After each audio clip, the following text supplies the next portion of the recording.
Hello, and welcome back to Tarmac to Single Track. Our ride today will be the Gruton Green, and we are going to start out from the hotel in Marysvale, Utah. We're riding in Utah. Milo is in the lead here. Marysvale is a very UTV friendly town. You can ride up and down the main highway in town and for a short stretch on either side of it to get to trails. Uh, we were very spoiled by the fact that we parked our vehicles to the side of the hotel, parked our UTVs in front. When we wanted to go somewhere, we just got in them and drove. This was a short loop. It's about 1 hour in duration. I'm not going to show you all of it, but this will give you an idea of what our first ride was like. County road here, and we're just going to rock it and roll it. Before we went on the ride, we stopped at the UTV ATV rental place. They were closed, and that's another story we'll talk about. But the gentleman who used to own it, Milo was his name, came out and sold us some maps to the area. Very good maps. You really need to go and look at, or at least purchase these maps. Now, I bought one at his store. I'd also bought one 6 months before online. The price was the same, so it doesn't matter where you get it. If you purchase it online, you can then have some time to plan your trip with it. He also gave us a lot of information about the trails.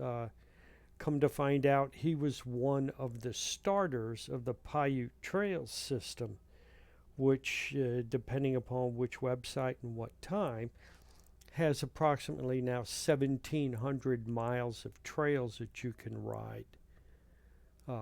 We are going into the mountains now, and he told us that on this side, this would be roughly the west side. About 5 years ago, they had a big fire come through. So you'll see on our videos some fire damaged forest, and we will be riding through those. Elevation was about 4,500 in Marysvale. We're going to continue to climb. We got to about 9,000 feet on this ride. He stated there would be a little bit of snow on here on the shaded side of the mountains, and he was correct. There was never enough to stop us. As the road turns higher and higher, and you can see it up in front of us, the terrain changes, the road changes. It's no longer a county road. It turns into more of a logging road. So dust, as you can see, is something we had to take into account as well. My UTV is a 2023 CF Moto 950 Trail, the 50-inch version. Milo in the lead. His UTV is a 24 950 Sport, so he's about 10 inches wider. He's got a very good GPS system in it. My GPS system, you can see the top of it, is on. I have the maps loaded for the area, the off-road maps for the area, so it provided us a wealth of information that we could help position ourselves. I would highly recommend the trail maps. You purchase them for this area. It's going to show you the main trails. It will not show you all the trails. Milo purchased the Garmin package of all of the trails, and we found that very confusing because some of the trails were closed. So finding your way and mapping a route, you may or may not wind up on that route for as long as you want due to the fact that trails are closed. In fact, we found that issue in Colorado as well. So giving the time for dust to settle, I'm letting Milo take the lead. Temperature right now on this ride was in the 50s. Very pleasant. His UTV had a windshield. Mine did not. Hence, I got all the dust, especially being at the back. For this ride, I just had a GoPro camera pointing forward. Eventually, I set up a camera pointing aft as well. So hopefully later on we'll get some more of those videos where you can see someone behind us or we pick up some of the trail behind us. So right now, sit back, enjoy.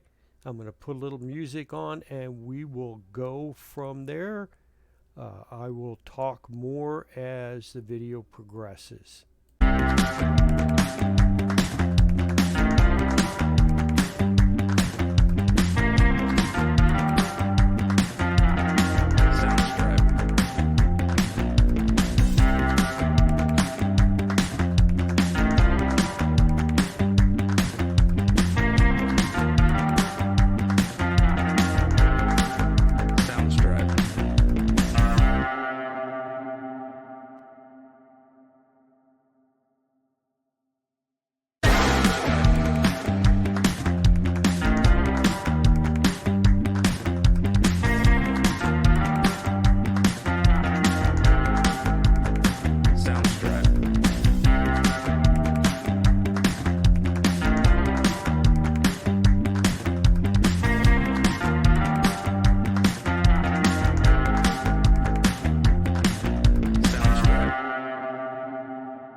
Soundstripe.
Soundstripe.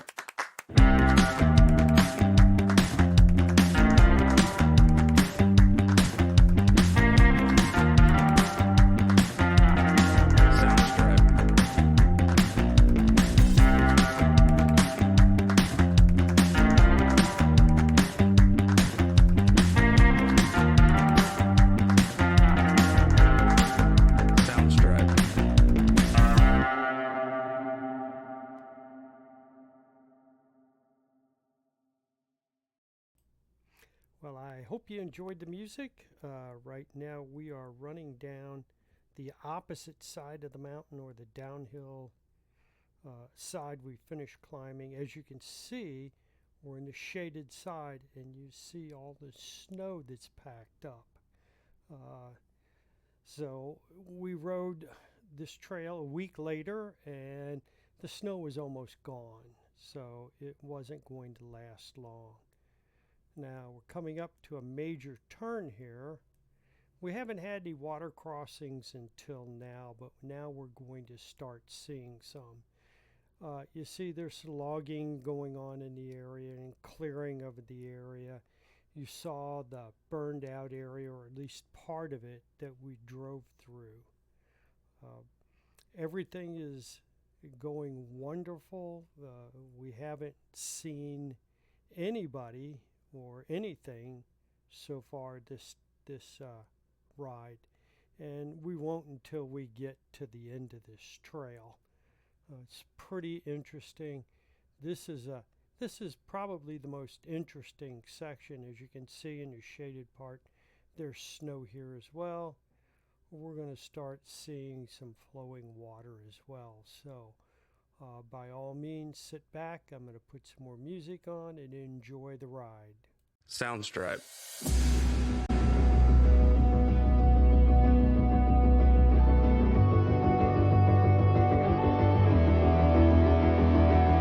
Soundstripe.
can see, Milo's up in the front up there. You can see some of the fire damaged trees as well. The trail is at times fairly rough, but not at all unpassable. As I mentioned probably earlier, this is our very first foray into trails outside of our local stuff in around St. Louis, Missouri. So we are always wondering what are we going to need and what to pack and what to take, what not to take. So part of the journey and part of the learning experience was what should we take, what not. I decided that I wanted to have a spare tire and wheel with me. So without breaking the bank, which a spare cast aluminum wheel would be about $500, then the tire, I found the appropriate size wheel, ordered a steel ATV wheel, checked the fit to make sure it worked, and it did.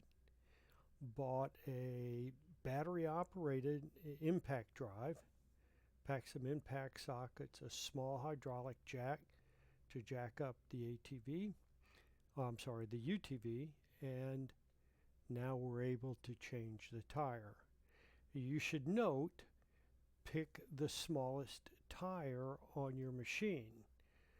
My rear tires were wider than my front tire, so if I put a rear tire on the front, it would rub against the suspension when I turned.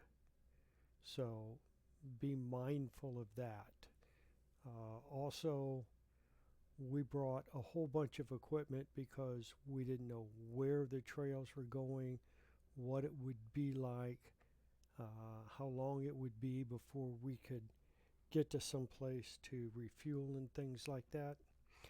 We had a big discussion of fuel. Should we carry more fuel? Should we not carry more fuel? The forums are about equally split on carrying fuel and don't carry fuel. It's dangerous. So this time around, no extra fuel. I've prepared it for most anything anyway.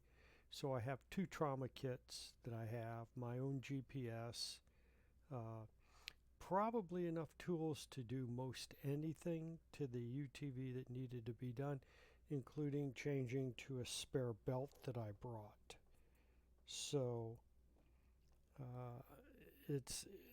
we had an interesting journey of picking out the things that we used and the things that we didn't use.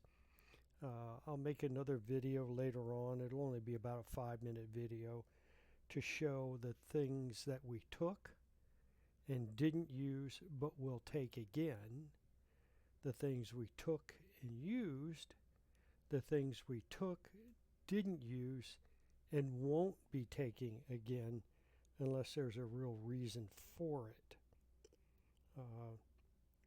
So, again, my vehicle does not have a windshield.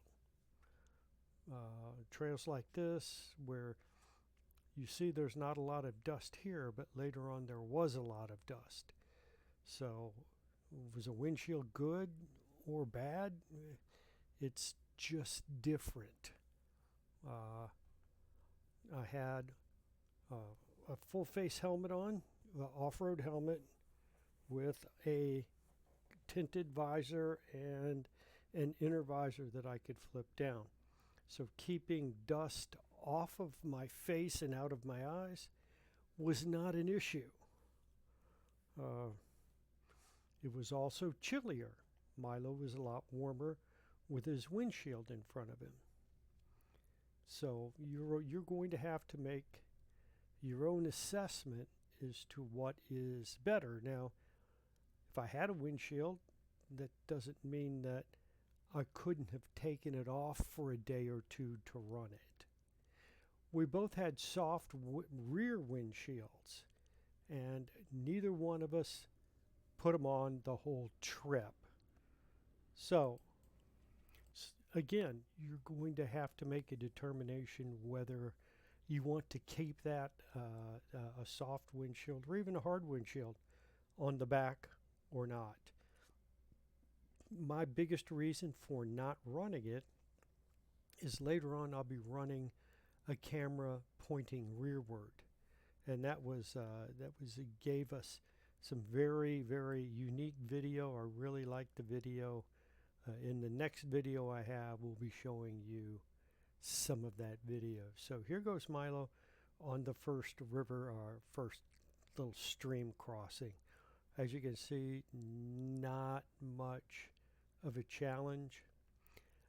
You see us stop, and this is us putting our UTVs in what we think are the proper gear. Remember, this is our very first ride in Utah or any other place outside of our local area. We want to make sure that we're using the proper gear, whether we want four-wheel drive or not,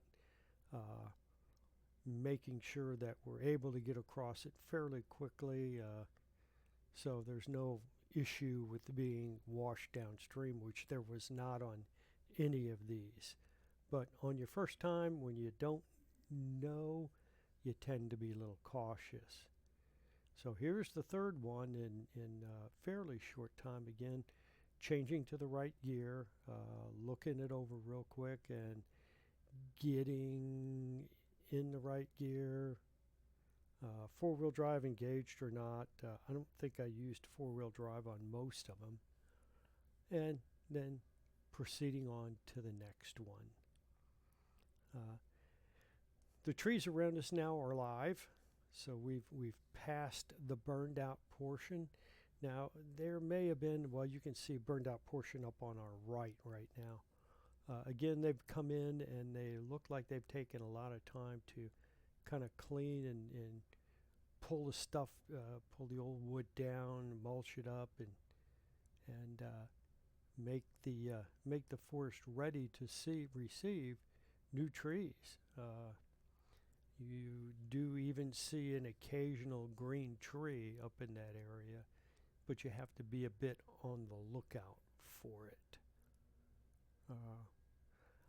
As far as carrying a spare tire, carrying extra gas, carrying a belt with you and the tools to replace it, these are all the things that if you would like to put a comment on, and in the comment section, there's no wrong answers.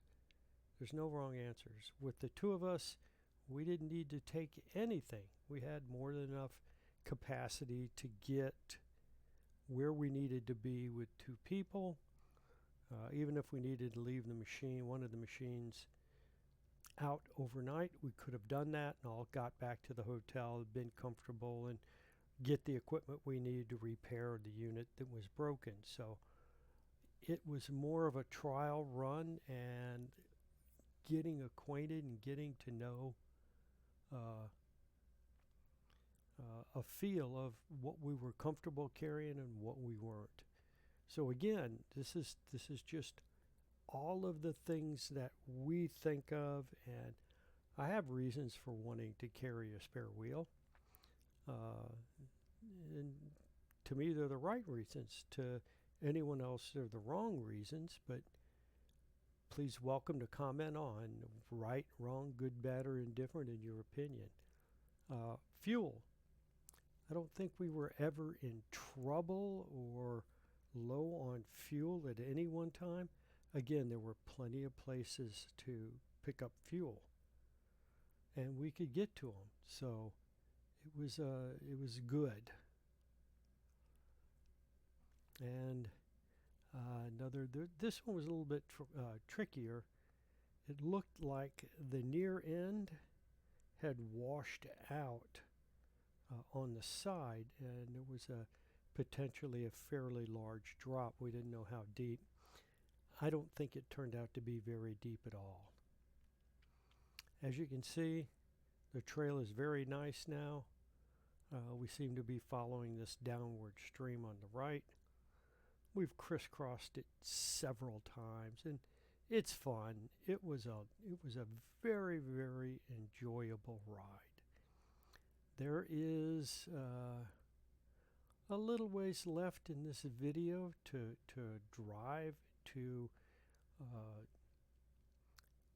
to meet Route 89, and that will take us on to the green portion of the trail at the front of this video.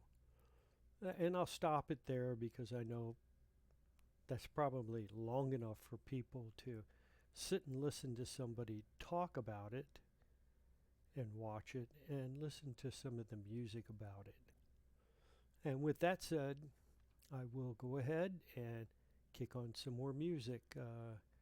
Please make comments about the music. I could always use help picking good music. Thank you. Soundstripe.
Soundstripe.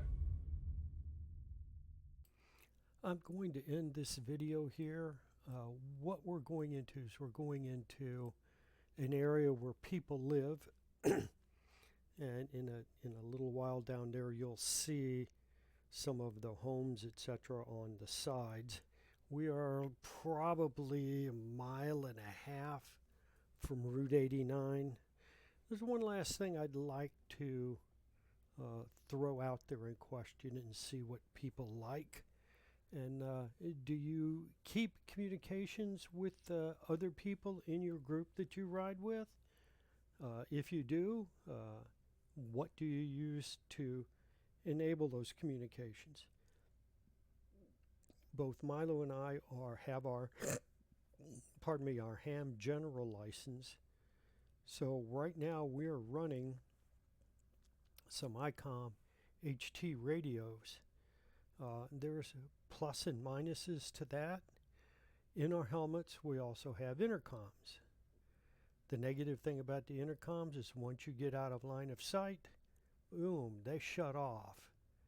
Now, in theory, they're supposed to repair up. In practice, that works about half the time. So a couple of times we really depended upon the 2-meter HTs.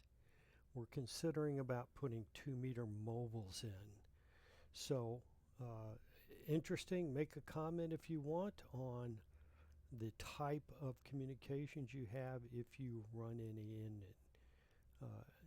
As you can see, we're going down, down, down. We're not too awful far from the highway. So I'm going to take the time to end this video here. I hope you enjoyed it, and I hope you return back for other videos that I'm going to shoot that I've shot in this area.